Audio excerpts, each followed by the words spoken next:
करना चाहते हैं। Today's topic that we have chosen is self-respect. Why we have chosen this topic? Because this is a very cliche word. Like हम लोग बहुत समझते हैं कि self respect होनी चाहिए relationship में. You go to any counselor, okay, then that person says कि अपनी boundaries maintain करो, अपनी self respect रखो, okay, and respect yourself.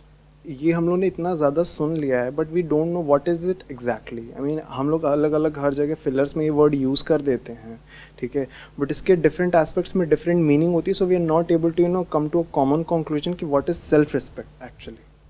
Sir हम जब ये जान जाएं कि हाँ व्हाट इज़ सेल्फ रिस्पेक्ट, अभी तो हम इसी में क्लियर नहीं हैं. If we know what is self respect then हम जानेंगे कि हाँ अगर हमारे अंदर ये कमी है, हम जानते ही नहीं तो हम उस चीज़ को फुलफ़िल कैसे करेंगे. हम पहले जानें कि क्या है वो चीज़, देन अच्छा हम कहीं किसी क्वालिटी में लैक कर रहे हैं तो उसे और अपने अंदर इनकलकेट करें, किस लेवल तक इनकलकेट करना है वो जानें. So that is my question. Sir self respect जैसे कि इन्होंने कहा है कि हम अपने आप को समझें उस चीज़ में, और एक फैक्टर सेल्फ रिस्पेक्ट का ये आता है कि we are seeking a lot of external validation if we are lacking self respect. तो इसमें कहाँ तक सेल्फ रिस्पेक्ट का रोल है, और क्या हम वैलिडेशन सीख करना बंद कर देंगे आफ्टर वी आर मतलब completely self respecting our self. तो यहाँ से सेशन को शुरू करते हैं. What is self respect? जब हम बोलते हैं सेल्फ रिस्पेक्ट तो इसमें दो वर्ड्स आ रहे हैं, एक है सेल्फ, एक है रिस्पेक्ट. सेल्फ का मतलब क्या है कि fundamentally we are all at the same level. हमें सामने वाले के साथ में वैसे ही बिहेव करना है जैसा कि हम चाहते हैं कि वो हमारे साथ में बिहेव करे, और ऐसे ही हमें सामने वाले को क्लियर करना है कि ये बाउंड्री है, इसको क्रॉस नहीं करना है. क्योंकि एक बार वो क्रॉस हो जाती है तो वो फिर कहां तक जा सकती है उसकी कोई लिमिट नहीं है. तो एक तो हमने सेल्फ को डिफाइन किया, विच इज उसकी जो फाउंडेशन है दैट इज इक्वालिटी, और रिस्पेक्ट की जो फाउंडेशन है दैट इज फेयरनेस. क्योंकि एक रिलेशनशिप का मतलब यही होता है, चाहे वो रिलेशनशिप हो चाहे पार्टनरशिप हो, एक गिव एंड टेक होता है, दोनों को एक दूसरे से कुछ चाहिए होता है. तो जब तक वो फेयरली हो रहा है कोई दिक्कत नहीं है. फॉर एग्जाम्पल इंडिया में बहुत कॉमन है एक टर्म हाउसवाइफ. तो अगर कोई है जो कि घर को मैनेज कर रही है तो वो छोटी चीज नहीं है, इनफैक्ट वो सबसे बड़ी चीज है. अब अगर हम ये बोल दें वो सबसे बड़ी चीज है और वो अपनी इस पोजीशन को डोमिनेट करने लग जाए मेरी इस बात को सुन करके, वो भी गलत हो गया. क्योंकि वो क्या मैनेज करेगी अगर पैसा ही नहीं है मैनेज करने के लिए. तो पैसा भी इंपॉर्टेंट है और घर को मैनेज करना भी इंपॉर्टेंट है. घर में क्या आ गया, घर आ गया, बच्चे आ गए, जो भी कुछ घर से रिलेटेड है वो सब कुछ आ गया.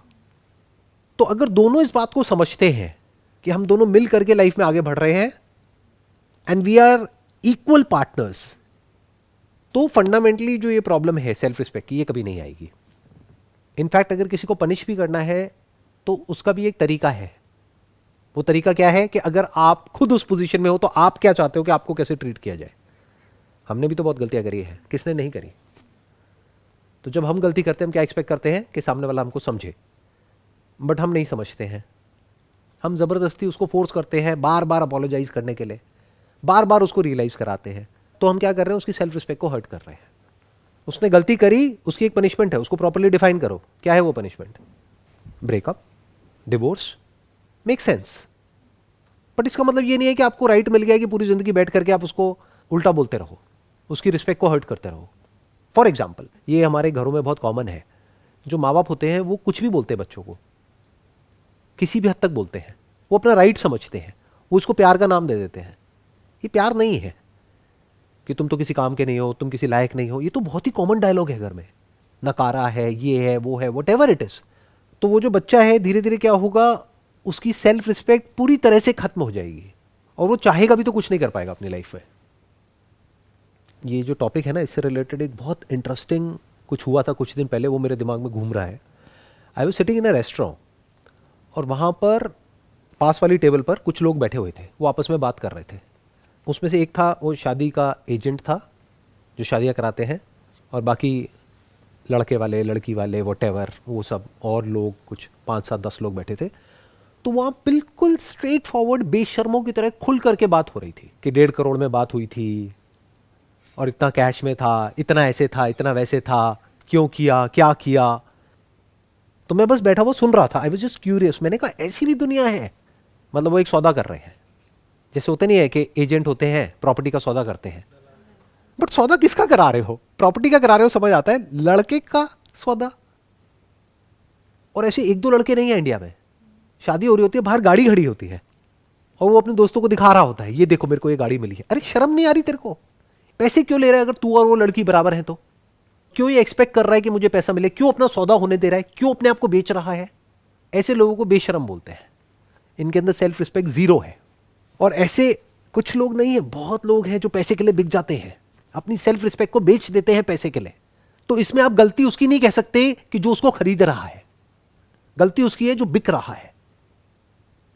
मानो लड़की वाले ने लड़के को खरीदा अपनी बेटी के लिए, अब वो बेटी उस घर में आएगी, आ करके सुनाएगी कि तेरी कमाई की गाड़ी नहीं है, मेरे बाप ने दी है। तो अब क्या उसकी सेल्फ रिस्पेक्ट हर्ट होनी चाहिए? नहीं सर, जब पहले नहीं होनी थी, तो चाहिए, अब भी नहीं फिर। क्योंकि वो इस लायक ही नहीं है।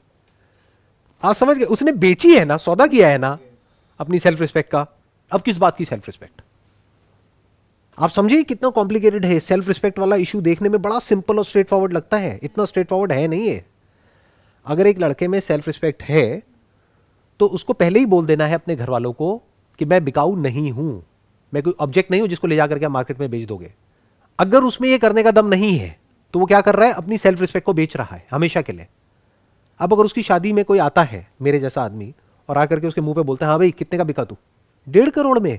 अरे लगता तो नहीं है, तू तो 1.5 रुपए का भी नहीं लगता मेरे को, तेरे को 1.5 करोड़ किसने दे दिया? जैसे बोलते ना गाड़ी के लिए कि सेकेंड हैंड गाड़ी है, ये तो 1.5 लाख से ऊपर की नहीं है, बुरा हाल है।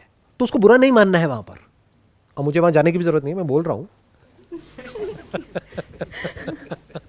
इसका छोटा सा एक क्लिप बनेगा और उसके जो दोस्त हैं वो उसको फॉरवर्ड करेंगे उसकी शादी से एक दिन पहले, मजा आएगा। तो उसकी सेल्फ रिस्पेक्ट हर्ट नहीं होनी चाहिए, क्योंकि उसकी सेल्फ रिस्पेक्ट है ही कहां। सर ये कैन वी से कि self respect is all about standards that you set about yourself? Self respect is all about equality. It's all about fairness. You must be fair with the other person. Whether it's a relationship of an employer-employee, whether it's a relationship of two people living together or who got married, तो वहां पे equality होनी बहुत जरूरी है। आपको ये समझना है कि जो सामने वाला पर्सन है वो और मैं एक्चुअल में इक्वल है, बाहर से दिखाने के लिए नहीं। मान लो आप वर्किंग हो, आपकी जो वाइफ है वो हाउस वाइफ है, तो आप दोनों इक्वल हो। ये नहीं है कि वो हाउस वाइफ है तो आप कुछ भी उसको बोलने लग जाओगे या उसको जा करके इंसल्ट करोगे या कुछ उल्टा सीधा बोलोगे। इसका मतलब क्या है? आपके खुद के फंडे क्लियर नहीं है। तो इसकी शुरुआत कहां से होती है सेल्फ रिस्पेक्ट की? कि आपके खुद के फंडे क्लियर होने चाहिए, दैट इज वन। बट आपके फंडे क्लियर है और सामने वाले के नहीं है, अब क्या करोगे? Take a stand. हम अभी बात कर रहे थे जैसे इंडिया में पेरेंटिंग की, कि हम जनरली हमारे यहाँ पेरेंट्स होते हैं, एल्डर्स होते हैं। समटाइम्स व्हाट हैपन्स, जब हम मिस्टेक करते हैं and we are pointed it out whether by our elders, चाहे रिलेशनशिप्स में हो, तो हम वहाँ एकदम से हम शट हो जाते हैं। हम या तो चुप हो जाते हैं एकदम, या गुस्सा हो जाते हैं, या गुस्सा हो जाते हैं। तो चुप हो जाते हैं तो अंदर से गुस्सा हो जाते हैं। हाँ, चुप होके शांत हो जाते हैं। हम अपने आप को अंदर ही अंदर डिमीन करने लगते हैं। Okay, we have made this mistake, now we have to listen to it, it's done. हाँ, तो उनसे आप बड़े पोलाइटली आराम से बात कर सकते हो कि मैंने माना मेरे से गलती हो गई, बट गलती तो आपसे भी हुई होगी कभी ना कभी लाइफ में। क्योंकि अगर आप कहते हो कि मैं एक गलती हूं, तो मैं किस गलती की वजह से इस दुनिया में आया? जो गलती आपने करी। आप आराम से बैठ करके उनसे बात कर सकते हो कि आई एक्सेप्ट कि मेरे से गलती हो गई है, बट बार बार जो आप मुझे बोलते हो मुझे अच्छा नहीं लगता है, तो प्लीज़ आप आगे से मत बोलना, क्योंकि आप कुछ मेरे को बोलोगे फिर ऐसा ना हो मैं भी कुछ ऐसा बोल दूं कि फिर आपकी भी जो सेल्फ रिस्पेक्ट है वो हर्ट हो जाए। तो इसको बोलते हैं स्टैंड लेना। ये मत समझो कि ये दुनिया आपकी रिस्पेक्ट करेगी अगर आप खुद अपनी रिस्पेक्ट नहीं करोगे तो। और इस गलत फहमी में भी मत रहना कि अगर आप सामने वालों की रिस्पेक्ट नहीं करोगे तो वो आपकी रिस्पेक्ट करेंगे। तो आप उनकी रिस्पेक्ट कर रहे हो इसलिए नहीं कि उसमें उनका फायदा है, आप उनकी रिस्पेक्ट कर रहे हो क्योंकि उसमें आपका फायदा है। दैट इज नंबर 1, वो आपको खुद को समझना है। ये इसकी एक क्लियर हो गई, क्योंकि आप किसी की रिस्पेक्ट करोगे तो ही वो आपकी रिस्पेक्ट करेगा।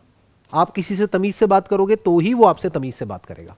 फिर वो चाहे आपके यहाँ पे पियोन है, चाहे सर्वेंट है, चाहे कोई भी है, आप उससे तमीज से बात करो